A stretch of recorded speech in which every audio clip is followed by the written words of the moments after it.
This is MJ. I love Tokusatsu, and right now I want to talk about whatever it's called, Heisei Generations Forever. And this is going to be a very short review. I imagined I was going to make a very long review out of this, but the truth of the matter is that I didn't like the movie very much. I could end it right there, but I do have more to say. So this is a spoiler-full review. If you didn't think it was going to be, I guess you don't know me very well, but that's okay, because I want to let you know who I am. So, this movie is a Build Zeo crossover movie. I think it was originally, it was DVD released in May, so I guess it would have been one of the summer movies. I think that's when they do the big crossover. I can't remember anymore, but this is like the Dr. Pac-Man movie. This is like Heisei Generations Final. And yeah, so it's in that vein. And that one focused on, I think, the last 5 years of writers, which was Ex-Aid, Build, Ghost. Oh no, that's not true. Fours and Oze. So, or Fours? Fours and O's. Those are the 5 like main writers in that movie. Anyway, I was very excited to see this one because I thought it was going to be a huge deal. The story behind the story, or I guess the premise, is that there's a bit of a meta-narrative where somehow an Imagin goes to a guy in the real world whose name is Ataru, and this Imagin goes to Ataru, and he is able to grant him a wish, and he wishes for the Kamen Riders to be real, because he's a super fan. He's a otaku, if you will. He has like a shrine in his room dedicated to the Kamen Riders and of the Heisei generation. Anyway, very appropriate, very apropos title. Anyway, so Ataru gets to see this real-life Imagin, even though he's like one of us. And if you're listening to this, I think you know exactly what I mean by that. Anyway, he's just like us, and an Imagin pops up, and there's a silly thing to me that I wasn't bothered by, which is that he says that Kamen Riders aren't real, even though the Imagin come from Kamen Rider Den-O, and he keeps on believing that riders are not real at all, and he talks about wanting to get lost in this fantasy world where Kamen Riders do exist, and that's why he wants to see them, because he's so sad and whatever. Like, he's escaped into Tokusatsu in order to cope with his life. And my real problem with the movie is there's no real resolution of that. Like, there's some neat concepts thrown out. One, there's the plot hole of like, well, if an Imagin exists, then doesn't that mean Kamen Rider Den-O is real? And if you've ever seen a movie with Kamen Rider Den-O, you know that if Den-O is real, that means that every other Kamen Rider in existence is also real somehow, or legitimate, or can be preserved or rescued somehow. As long as the memory of them is preserved. And an issue I had with this is it felt like a bit of a retread. There was an O's Den-O movie. I can't remember what it was called now. And it probably wasn't officially an O's Den-O movie, but O's and Den-O played a huge part in it. And there was this whole thing about how the writers were, being forgotten or brought out of existence or whatever, but remembering them helped them come back. And apparently that's the core thing of Den-O, which it's a series I have yet to watch. I think OZC put out the HD version of it, and I've been so busy watching current year Rider that I haven't gotten a chance to see it yet, but it's definitely in the top of my to watch list. So I don't know, we'll see when that happens, so hopefully soon. Anyway, there was that inconsistency. There was the fact that and I'm not here to point out plot holes, because I really don't care about plot holes as long as the overall story is engaging and interesting. And I thought the overall story was mostly engaging and interesting. I didn't get it, or rather, I felt like the theme of it was either lost on me by, I don't know, maybe the presentation. I'm not a fan of Zeo. I like Build a lot, but I really dislike Sogo and the stupid cuckoo clock sound effects. I don't know why I let that bother me so much, but I do, and it does, and I didn't like it. I think it stinks. Also, I dipped out of Kamen Rider Zeo after like the 4th episode, 4th, maybe 6th, and then I came back for the Kiva arc, because Kiva is one of my favorite writers, and Ghost was like episode 3 and 4. Kiva and Ghost are my top they're my boys right there. Best writer shows of all. If you don't believe that, we can have a discussion about it because I'd love to convince you of their merits. But anyway, yeah, the writing of Zeo turned me off because the very premise of it, that this guy wants to be king, and we live in a postmodern world. Not that I'm necessarily a postmodernist, but we live in a postmodern world. We're post-monarchy. We live in a world where the greatest thing I fear is, a tyrannical government. You've got all sorts of tyrannical governments all over the place outside of the U.S. Rockman, that one's for you.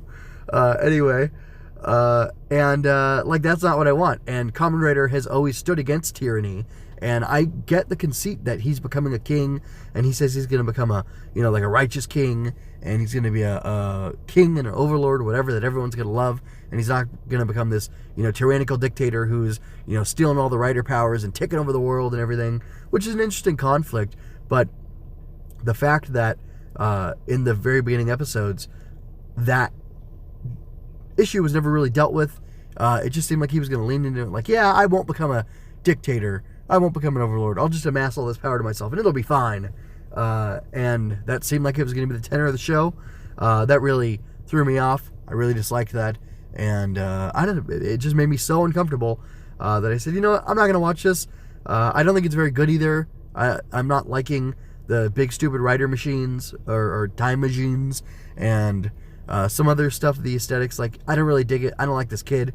I'm like 32, so I can call Sogo's actor a kid, I think. I didn't like Gates either. Like, Tsukuyomi was the best part, and I don't know if it's because she's, a moderately attractive woman, and I didn't mind her being there, but also her personality was kind of fun.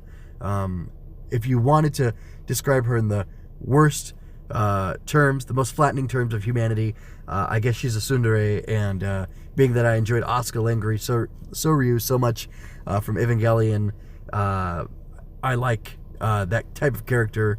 Also, I think given my upbringing, growing up in a house with mostly just women, and a feisty as heck mother, I enjoy women who, who push back and who don't take guff from anybody. And Tsukuyomi seemed to be that kind of person. But also she appealed to Zeo's better nature, and it wasn't just like, hey, I'm going to kill baby Hitler. She was more wanting to stick out and make sure that Sogo didn't turn bad, which I thought was a very interesting character dynamic. It shows a lot of moral fortitude, as well as an internal strength and overall, very interesting wholeness and strength of character, that she wouldn't just want to, murder him like Gates wanted to. And I thought that was pretty interesting. But it wasn't interesting enough for me to stick with the show because, it just wasn't. It wasn't a very compelling show. And the parts where the Zeo cast has to carry the movie weren't very compelling to me. The parts with Build were a lot more fun. The mystery that Ataru and Shingo ended up being brothers was pretty apparent to me from the beginning, but this is a children's movie, so that doesn't bother me. I found the villain, Tid, the Time Jacker, I found him pretty compelling and pretty interesting. I liked his outfit. He looked a lot better than the other Time Jackers.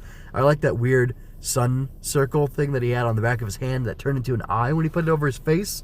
But I have an aesthetic obsession with eyes, so that's not really a compliment to Zeo. It's more, or the movie, it's more of an admission of my own, I don't even know how to say that. It's not a nitpick. It's a thing that you really like, or it's not a pet peeve either. It's those small little things that you really like that pop up in stuff that you say, oh yeah, I like that. It's one of those. Anyway, whatever the opposite of a nitpick is that a kip pin? Anyway, that's one of my kip pins. By the way, I have done the research, and I'm going to call it a Kiptin. Kind of like a captain. I really like Captain America, so I can just think of, hey, I like Captain America, I like Kiptins. Kiptins are my thing. Anyway, so, all the little Kiptins that I liked. The eyes, those were really cool. His powers were super vague.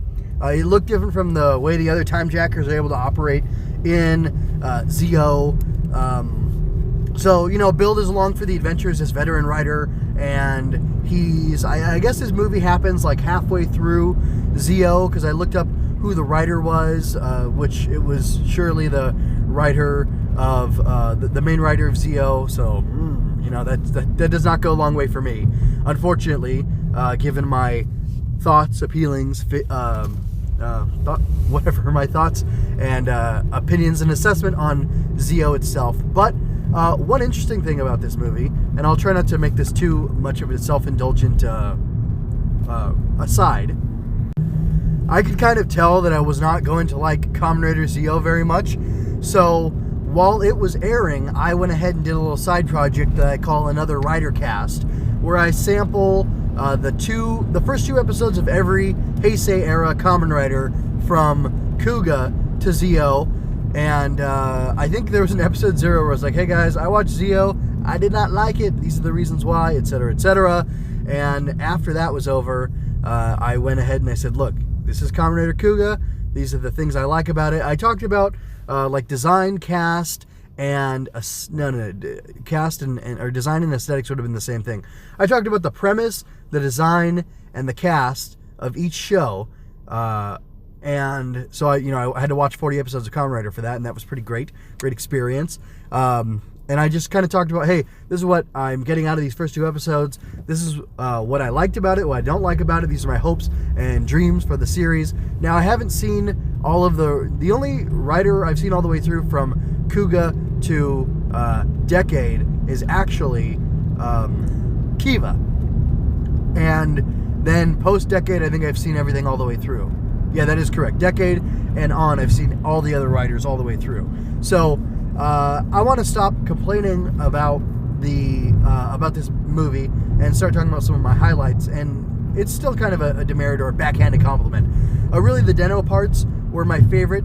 The fact that we got to see, there was like this long sustained section of the Imagine. And by the way, I looked it up. Yasuko Kobayashi was the supervisor for writing all the parts with Den-O. I believe that means the big Ryotaro owner and Imagine scene, as well as like just all the other general stuff with Den-O. Probably how the time logic works, because she came up with that cookie system, and that kind of tickles me because she's credited there. She gets a big credit, and it kind of reminds me of how Hiroshi Fujioka, the actor who played Takeshi Hongo, Kamen Rider 1, was actually like a supervising director to Toshiki Inoue on that Ghost Rider 1 movie.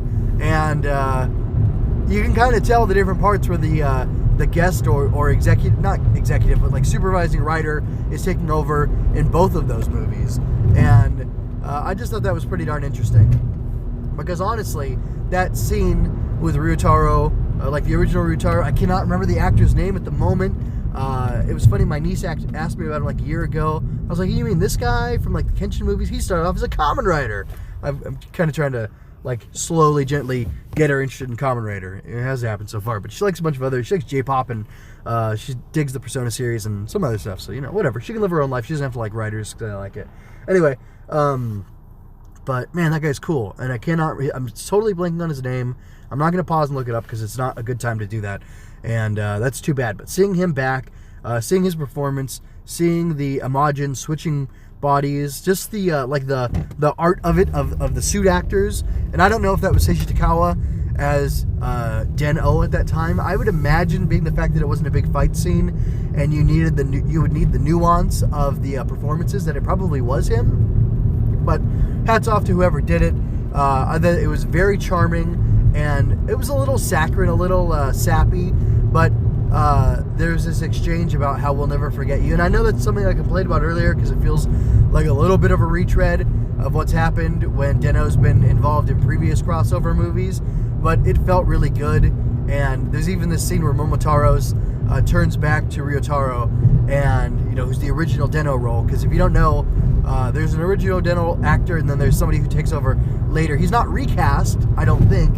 It all makes sense why the actor changed. There's some real world reasons behind it, but I don't want to talk about that right now. But it was just kind of sweet because Momotaro turns back to him and tells him, like, hey, buddy, we're never going to forget you either. And then I don't know, it felt like a really good moment, and I really enjoyed it.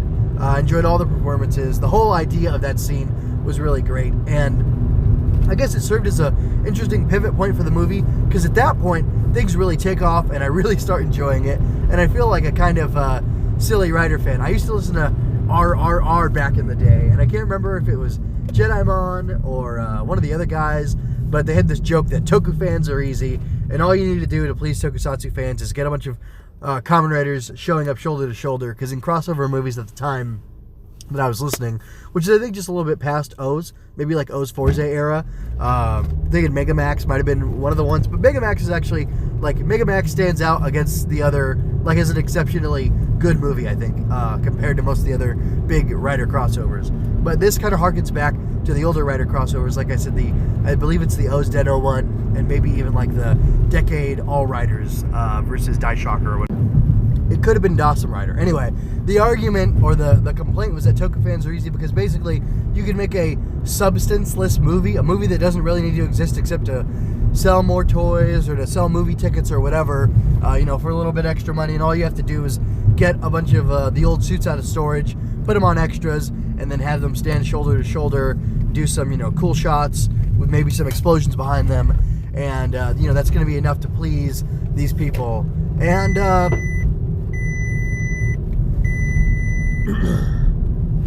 to an extent, that's true, and that's kind of what happened, because my favorite part of this movie was actually when the memory of the Riders is coming back, and it's kind of spreading across the populace who's been forgetting about their existence. And there's this whole dynamic about if the Riders are made up or if they're real, and how that doesn't matter. And there was a really great moment with Build where Sento tells Sogo that he was a manufactured hero, basically, and that he has this issue with memories and who he is and who he isn't and things like that, and he was able to overcome that and be, a hero, embrace his role as a hero for the sake of, needing to be the one to be the light. Oh, it's just like the song. Anyway, and that had pathos, and I felt emotional when he was talking about that stuff, and I thought it hit really well. But anyway, it triggers this whole, actually that Den-O scene that I was referring to, that I was gushing over, triggers this whole series of events where basically memories of Riders from TV shows, while people are being attacked by monsters from Rider shows, or like the footmen, foot soldiers from Rider shows, start popping back, and the populace starts actually remembering the Kamen Riders, and they all come to life and fight these enemies. You get really satisfying pairings of different Riders together who make sense either thematically or by the the exterior, or aesthetically, by the types of attacks they'll do or powers that they wield, like Wizard and I think Hibiki and somebody else with firepower all get together and they're kicking butt and shooting flames at monsters and stuff, and that was really cool. But yeah, this movie didn't really tell a strong enough story, in my opinion, that it justifies its existence, and there were some interesting nods to Kuga and some interesting deference to the past. And like I said, after having sampled all the Riders, all the Heisei Riders, it was neat. I felt like I had a little more context, and I felt like they gave Agito a really big role, almost like a leadership role, and Kuga got to be super awesome too. And Kuga was integral because the main villain Tid was going after the memory of Kuga in order to stop. If Kuga never happened, then the rest of the Heisei Riders wouldn't have happened. Or, alternatively, if Kuga had been a flop, I wouldn't be talking about this right now, would I? I'd probably be talking about Black RX or something, or Metal Heroes. Anyway, the central conflict there was decently interesting, but I just really loved, honestly, all the fan service, pairing all those Riders together, and seeing them mow down a bunch of mooks and whatnot. And there was actually another moment. I don't know if what is it, Satoshi Fujita? He's the one who played Forze.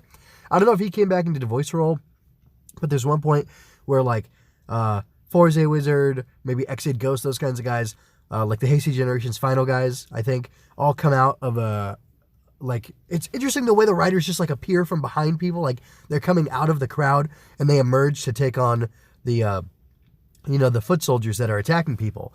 And there's this girl, I can't remember if she's in crutches or not. There was like just something really weird about the way she looked. Either she had like an interesting beanie or crutches, or I can't remember. Maybe like a real long coat that looked kind of, and he like threw me visually. Anyway, all the riders come and they're all silent except for I think towards the end they all start saying catchphrases as they're like getting these like I don't know, like final hero shots of them. But Forze walks by and he like slaps the girl or young lady, whatever, on the shoulder, and it just felt like such a Forze moment. I don't know, I doubt Seiji Takao was in that suit at the time, and he's the original suit actor for most of the Heisei riders except for one, but I don't remember which one it was. Hibiki? Was it Hibiki that was a different person? I can't remember. Anyway, but it was really neat. Just like it felt so Forze, and it felt like they captured that magic of Forze is one of my favorite writers. And him like slapping her on the shoulder and just like, hey, everything's gonna be all right. Don't worry about this. It just felt so true to who he is as a character. And there were a couple little magical moments like that throughout that just made me feel. There was even this thing with Agito where he's like gearing up for this like super powerful attack that felt right. Even though I'm not super familiar with Agito, it felt special and it felt like it had some meaning to it. And I really dug that. So I'm not mad that I watched this movie. I'm not even really disappointed. Actually, I'm a little disappointed because my hopes were really high. I thought we were going to see everybody all together, but I guess I had misremembered stuff from Heisei Generations Final, what it was going to be, and then I was like, oh, it's not Final, it's Forever that's going to be the really good one that I was really looking forward to, because all these people would be together as far as like the face actors, but that didn't end up happening, so that's okay. That's okay. I liked it just fine. Anyway, if you disagree, if you have like reasons why this movie was really great, let me know. Or if there's terrible stuff that I missed to point out, how bad it was, go ahead and let me know. You can leave a comment or whatever. Anyway, next week I'll be back to Kamen Rider 01. It'll be episode 16 or something like that. Bowser's gonna make his debut. Amatsu Guy is gonna be back in action doing some crazy Zaya stuff for his corporation. And, I don't know, the enemies are going to change a little bit, which should be interesting. I heard a crazy rumor, and I'm going to give you a couple seconds to get out of here if you don't want to hear any rumors or spoilers or whatever, that this is going to be like a two-part series. Like, they're going to end it at, episode 24 or something like that, and then have a second season of 01. Depending on how 01 Season 1 ends, I may not continue to watch Kamen Rider 01 Season 2, even though I think the idea of Kamen Rider and Super Sentai having 2 seasons per year, and maybe each being like 20 episodes as opposed to closer to 25 for a total of like 54 episodes, would be a great idea.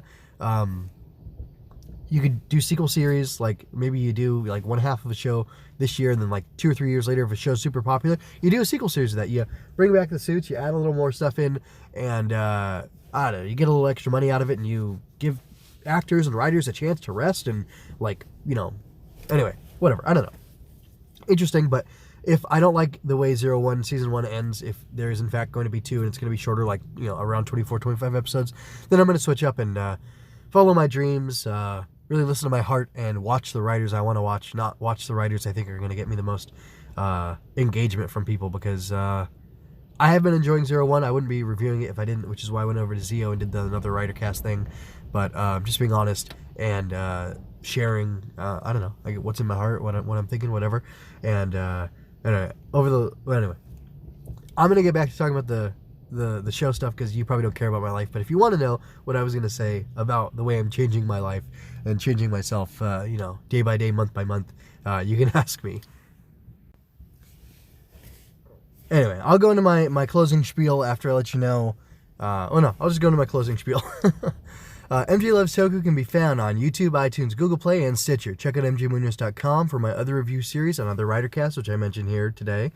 King of Hearts, Queen of Sorrows, where I talk about Mobile Fighter G Gundam every single episode, plus there's a couple little bonus episodes there.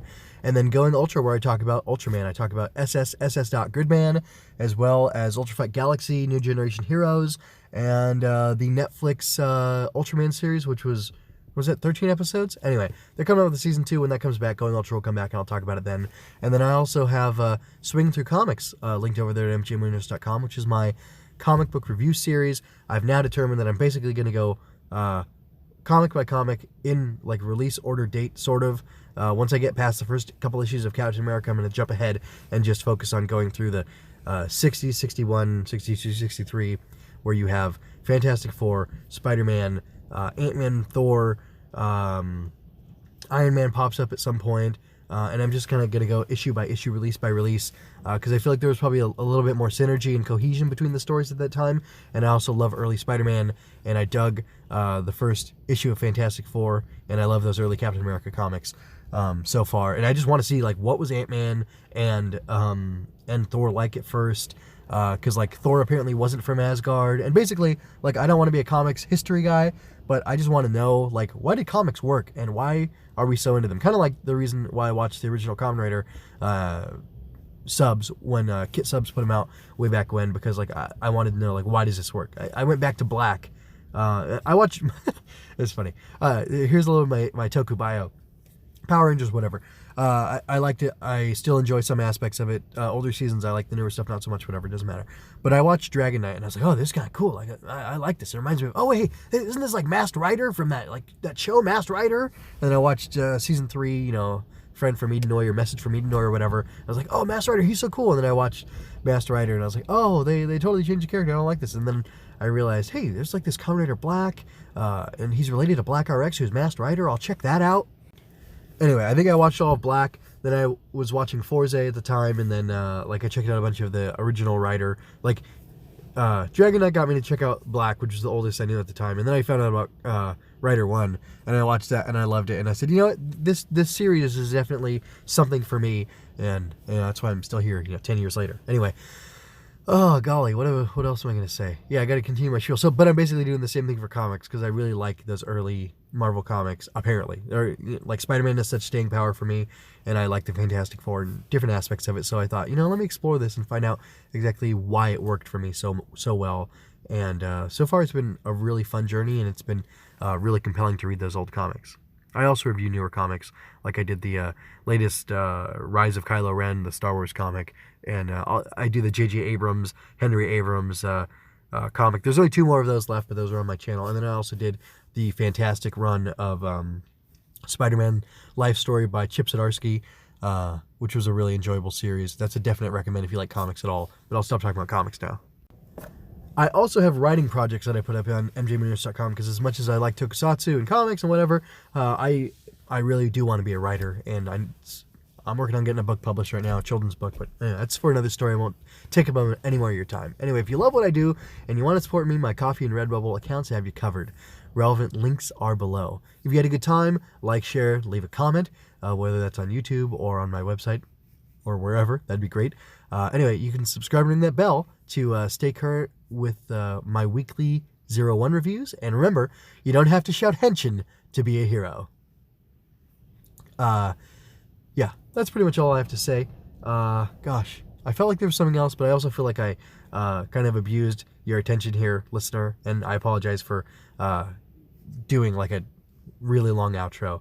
Anyway, take care, be well, and I guess that's all I have to say.